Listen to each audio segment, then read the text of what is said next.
Brilliance Audio presents True Yoga, Practicing with the Yoga Sutras for Happiness and Spiritual Fulfillment by Jennie Lee, performed by the author. Right now, are you happy? If things are going well, you probably are. If not, you may be feeling low. What if, no matter what was happening in your life, good or bad, you could answer, "Yes, I'm happy." To find happiness, we usually look outward to people, places, and things that bring us fulfillment. But these pleasures are often short-lived and unpredictable, so our quest renews day after day. At a certain point, whether through cynicism or suffering, we realize that external pleasures, however great, do not bring enduring gratification. And regardless of whether we have had an abundance of success or a lack thereof, all the time that we are wasting in our attempts to secure happiness in the world, life is ebbing away. We are overdue to experience more than just ephemeral hits of happiness.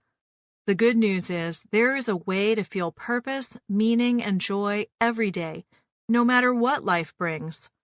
A time-tested guide for our personal development of these experiences was given to us in the Yoga Sutras, a comprehensive list of 200 life-expanding teachings compiled over 2,000 years ago by a sage named Patanjali. In the sutras, we find a section referred to as the 8 limbs of yoga, a succinct outline of spiritual wisdom integrated with tangible practices, showing us how to live life in a state of consistent happiness.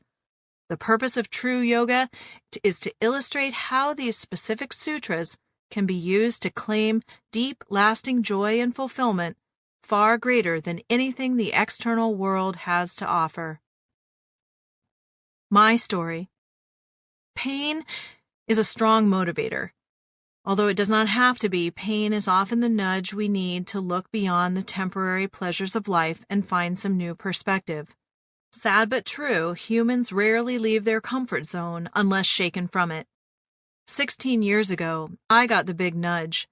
In a painful low point, I was challenged by a rocky marriage, exhausted from a colicky baby, and frightened as I prepared for a cross-country move away from friends, family, career, and all things familiar. I had used up my inner resources for getting back into balance, and as tempting as eating, drinking, shopping, or avoiding it all in some other unhealthy way was, I knew that none of the above would take me to any kind of true fulfillment. So I started seeking a method to attain inner peace and love that would be permanent. Coincidentally, at this same time I was studying for a master's degree in spiritual psychology. To complete my first year, I had to write a personal theory of counseling, so I decided to use the assignment to imagine my own map to the happiness I was craving. I called it joy therapy, and it began like this.